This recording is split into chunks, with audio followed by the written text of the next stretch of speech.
Here to respond, Bernie Kerik, former NYPD commissioner.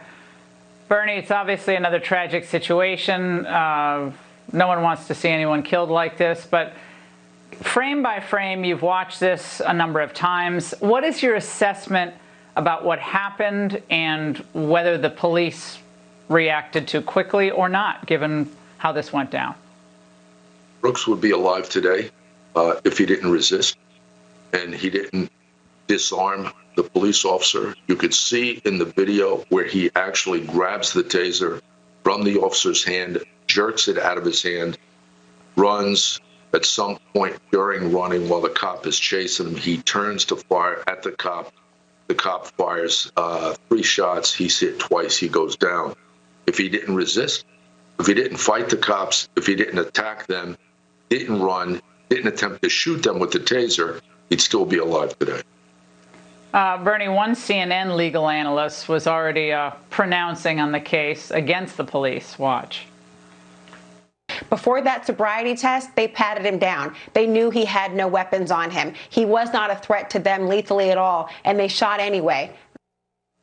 He wasn't a threat to them in any way. Bernie, when you struggle with police officers, anything can happen. Maybe they didn't know. I mean, it looked like a pretty bad struggle to me. I'm not an expert. You are, but I just. Laura, that's just her statement is just lunacy. Okay, first of all, he was a threat.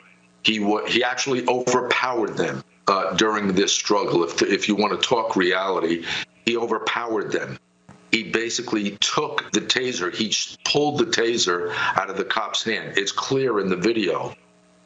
He then ran, and during the course of being chased, he turned to fire on the officer. And people will say that the taser is not a lethal weapon, that the cop shouldn't have used deadly force. However, anytime you use a tool that could destabilize or incapacitate a cop who has a live firearm, that officer is going to use deadly force. He has no choice but to defend himself. And in that case, that's what this guy did. Well, Bernie, it also shows you how quickly, it's a separate point, but how quickly someone can be overpowered. 2 people could be overpowered by one individual, and that happened like that, right? And Laura, not only the overpowering, there's something else people should look at and get a better understanding of what cops have to deal with. They talked to this guy for 20 minutes. They were professional. They were courteous. He was compliant. They laughed a little bit. They had a nice conversation. It wasn't until they actually went to put handcuffs on the guy that he began to resist. And that resistance turned dangerous when he overpowered them and took the taser. One thing I think, especially young people, are taking away from these images and the shortened versions of these videos, Bernie, is that the resisting is the only path for suspects. And there's one legal analyst today who actually stated that. I think it's important for our audience to listen to what she said.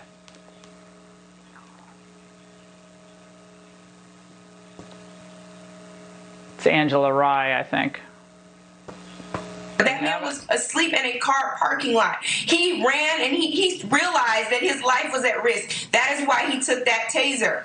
He was trying to fight back because every time we don't fight back, we die. Every time we don't fight back, we die. I'm imagining young people hearing that. Right, that's the Black Lives Matter rhetoric.